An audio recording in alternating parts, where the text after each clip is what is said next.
पहले भी गए, वो पूरा लिख के वहाँ पे ब्रीफ कर दिया है कि हम लोग जो लड़ाई लड़ रहे हैं वो इलाके की लड़ाई है, और इस वक्त जो सबसे बड़ा मुद्दा है वो है डेमोलिशन। कि उनके कहने पर वो डिमार्केशन की बात आई है कि भाई इसको डिमार्केशन कराया जाए, बताया जाए कि यहाँ पर तो आबादी है, बहुत बड़ी गुंजान आबादी है। कोर्ट जानना चाहता था कि जो लोग ये कह कर गए थे कि अनऑथराइज कंस्ट्रक्शन हुआ है, तो वो समझ रहा हूँ 1-2 बिल्डिंग का हुआ है। वो तो बहुत पुरानी 50 साल से ज़्यादा पुरानी बिल्डिंग्स हैं।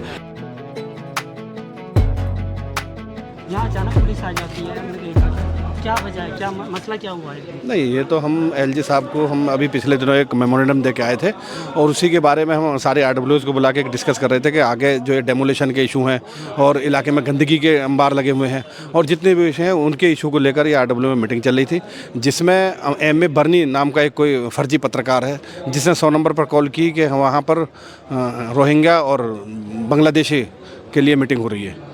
तो पुलिस आई है, वो देख रहे हैं कि क्या है।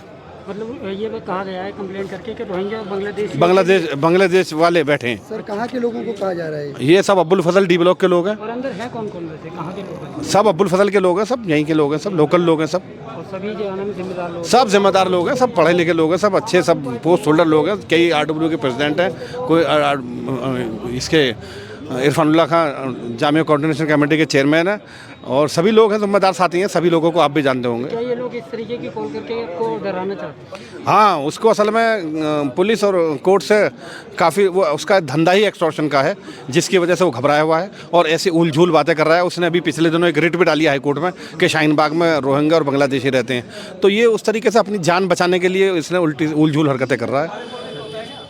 क्या करने की जरूरत है सर अभी? क्या करेंगे इनके खिलाफ? कंप्लेंट करेंगे एसएचओ साहब का। हमने पुलिस से कह दिया भाई सब लोगों को आई कार्ड चेक करो, जितने भी लोग यहाँ बैठे हैं, और फिर कंप्लेंटर पे जो कॉलर है उसके खिलाफ कंप्लेंट देंगे हम। ऐसा कोई आइडेंटिफाई करके क्या बताया सर? पुलिस लोकल लोगों को सबको जानती है, हमारा रोज़ का काम है। हम आरडब्ल्यू के प्रेसिडेंट है, रोज़ाना पुलिस से हमारा वास्ता, हर हफ्ते में हमारी मीटिंग होती है। कोई आज पहला काम थोड़ी है कि पहले दिन मीटिंग हो रही है। सर आइडेंटिफाई कर भी है, सेटिस्फेक्शन में भी है पुलिस वालों को? पुलिस तो 100% आपके सामने खड़ी है। पुलिस वाले सेटिस्फाई को क्या, हम ये तो सब उनके साथ सब मिलने वाले, सब जानने वाले लोग हैं सब। तो सर आज अभी इस वक्त हम मौजूद हैं आरडब्ल्यू के ऑफिस में। आज क्या मीटिंग हुई सर? नहीं, ये जामिया नगर कोऑर्डिनेशन कमेटी ने एक मीटिंग बुलाई थी, और यहाँ डिफरेंट ऑर्गेनाइजेशंस काम कर रही हैं और वो एक्टिविटीज़ में हिस्सा ले रही हैं, डेमोलिशन के ख़िलाफ़, एक्सटॉर्शन के ख़िलाफ़। तो उन सबको हमने बुलाया था और उन सब एक्टिविटीज़ का जायज़ा लिया कि भाई कहाँ तक लीगल एंगल क्या है, इसका पॉलिटिकल एंगल क्या है, समाजी एंगल क्या है। तो तीनों एंगल्स पर हम लोगों ने आज बैठ के डिस्कशन किया है। तो लीगल तो एक कमेटी है जो लीगल लोग देख रहे हैं, और उसमें जो चाराजोई हो सकती है वो हम कर रहे हैं, लीगल कमेटी करेगी। दूसरा, समाजी तौर पर जामिया नगर कोऑर्डिनेशन कमेटी एक बेदारी मुहिम चला रही है इलाके के अंदर कि इन बुराइयों के ख़िलाफ़ लोग भी बेदार हों और खड़े हो जाएं और हक़ की आवाज़ बुलंद करें। उसके लिए एक मार्च का तय हुआ है कि 15 सितंबर को जाकिर नगर से लेकर शाहीन बाग तक एक मार्च का प्रोग्राम है। मगरिब के बाद परमिशन लेंगे उसकी, और परमिशन लेने के बाद जितनी भी बुराइयां हैं इलाके में, चाहे वो एक्सटॉर्शन है, डिमोलिशन के ख़िलाफ़ है, चाहे वो नशे की लत है, इंक्रोचमेंट्स हैं, या गंदगी है, पीने का पानी नहीं है, सड़कें टूटी हुई हैं, बेसिक एमिनिटीज़ को लेकर हम सब चीज़ों को लेकर उजागर करेंगे और एक राय अम्मा हमवार करेंगे, ताकि आवाम की एक ताकत बन जाए। और फिर हम बात करेंगे गवर्नमेंट से दूसरे लेवल पर। इससे पहले एलजी से बात हो चुकी है, कोऑर्डिनेशन कमेटी की एक डेलीगेशन गया था, वहाँ जाके बात की है, सब चीज़ों को रखा है सामने। तो हम ये चाहते हैं कि आवाम को भी मालूम हो और आवाम भी यहाँ बेदार हो। तो इसको एक पब्लिक मूवमेंट बनाना चाहते हैं हम इन बुराइयों के ख़िलाफ़। सर तकरीबन 2.5 महीने से ऊपर हो गया जो डेमोलिशन हुआ था मुरादी रोड जाकिर नगर का। अभी तक कुछ सॉल्यूशन नहीं निकल पा रहा सही से, चाहे कुछ भी हो। मतलब वही मीटिंग्स पे मीटिंग्स हुए जा रही है और भी वगैरह कुछ भी, लेकिन इसका सॉल्यूशन नहीं निकल रहा। नहीं, देखिए सोल्यूशन इसका, जो बिल्डिंग्स टूटी हैं वो लोग कोर्ट गए हैं। एक तो उसका सोल्यूशन कोर्ट से है, क्योंकि वो कोर्ट के ऑर्डर के बाद था।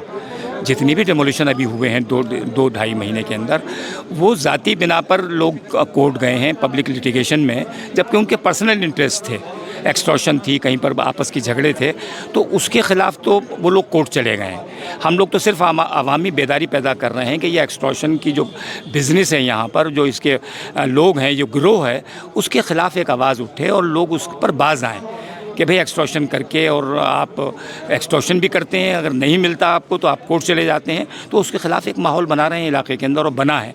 और इसी के लिए हम एलजी लेफ्टिनेंट गवर्नर से भी मिले जाके, उन मीटिंग्स का ही नतीजा था कि एलजी तक हम लोग पहुँचे, अपना मेमोरेंडम दिया और उस पर मुझे लग रहा है कार्रवाई हो रही है, उस पर कुछ कार्रवाई हो रही है। वो जाहिर बात है डिपार्टमेंटल कार्रवाई है तो डिपार्टमेंट के लेवल पर ही होगी, वो नज़र नहीं आएगी, लेकिन उसका असर नज़र आ रहा है इलाके के अंदर।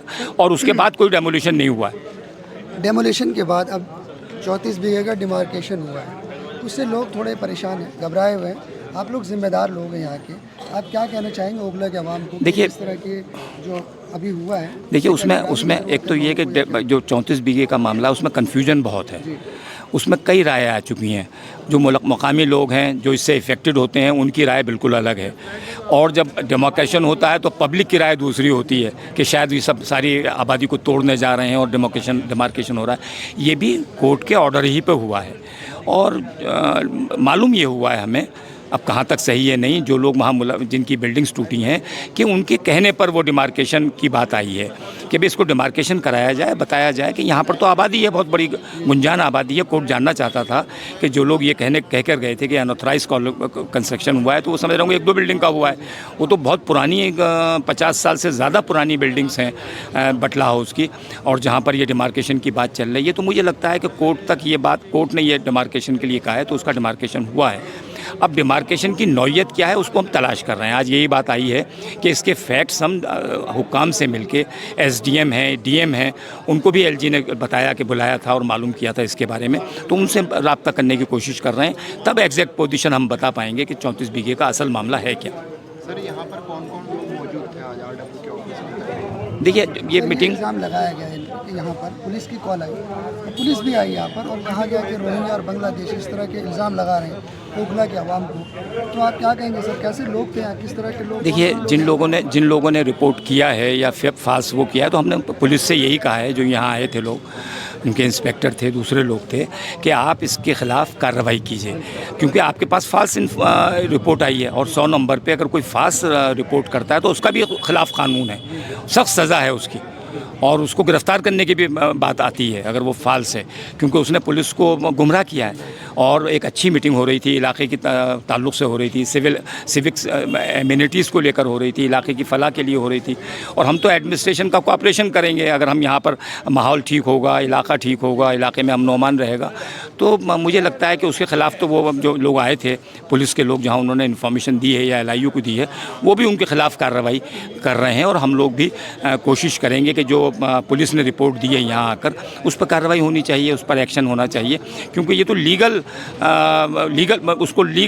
रूट से हम जाना चाहते हैं उसमें, क्योंकि जो बीट कांस्टेबल थे, दूसरे लोग यहाँ आए थे, वो भी उनके ख़िलाफ़ मुझे लगता है कार्रवाई करेंगे। हम कोशिश करेंगे, यकीनी बनाएंगे उसे कि जो वो रिपोर्ट दे रहे हैं उस पर कार्रवाई होनी चाहिए। एक अच्छी मीटिंग जिसमें RWA के लोग थे, तंजीमों के लोग थे, सोशल ऑर्गेनाइजेशंस के लोग थे, पॉलिटिकल पार्टीज़ के, डिफरेंट पॉलिटिकल पार्टीज़ के, जिसमें कांग्रेस थी, आम आदमी थी, BJP थी, सारी पार्टियों के लोग थे यहाँ नुमाइंदे, उनकी मीटिंग हो रही थी और ज़िम्मेदार लोग थे सिविल सोसाइटी के। उसके ख़िलाफ़ इस तरह की बात कहकर लॉ एंड ऑर्डर की प्रॉब्लम क्रिएट करना ये बहुत बड़ी बुरी चीज़ है। तो मुझे लगता है एडमिनिस्ट्रेशन को भी इसमें सख्त एक्शन लेना चाहिए कि इस तरह की फाल्स रिपोर्ट करके वो गुमराह कर रहे हैं एडमिनिस्ट्रेशन को और पुलिस एडमिनिस्ट्रेशन को। एक लास्ट क्वेश्चन सर, 15 तारीख को जो आप मार्च निकालेंगे कह रहे हैं, 15 तारीख को जो मार्च निकलेगा वो लोग आम जनता कैसे जुड़ सकते हैं और कहाँ से निकलेगी और कहाँ? नहीं, वो तो हम कोशिश ये कर रहे हैं कि जो RWAs हैं पूरे इलाके की, जामिया नगर की, और जितने सोशल ऑर्गेनाइजेशंस हैं उन सबको साथ लेकर, उनके वॉलंटियर्स होंगे उसमें, वो लोग रहेंगे और बहुत पॉजिटिव अंदाज में पीसफुल मार्च निकालेंगे। हम सिर्फ अपने बैनर्स रखेंगे या अपने प्ले कार्ड्स रखेंगे, उस पर सारी चीज़ों को उजागर करेंगे कि भाई ये कमियां हैं, सफाई के ढेर, गंदगी के ढेर हैं, सड़कें टूटी हुई हैं, सीवर उबल रहे हैं, डेमोलिशन है, नशे के ख़िलाफ़ भी है, इसमें बहुत सी चीज़ें, एक्सटॉर्शन के ख़िलाफ़ है। तो हम तो सारी बुराइयों को मिलाकर एक बेदारी मुहिम करने जा रहे हैं। अवेयरनेस प्रोग्राम है ये हमारा, सिर्फ अवेयरनेस प्रोग्राम है, पॉजिटिव अंदाज से है और पॉजिटिव अंदाज से ही उसे पीसफुल रखेंगे हम, और एडमिनिस्ट्रेशन से कोशिश करेंगे कि उसकी परमिशन लेकर करें, ताकि एडमिनिस्ट्रेशन भी उसमें हमारा पार्ट साथ दे और हमारा कोऑपरेट करे उसमें।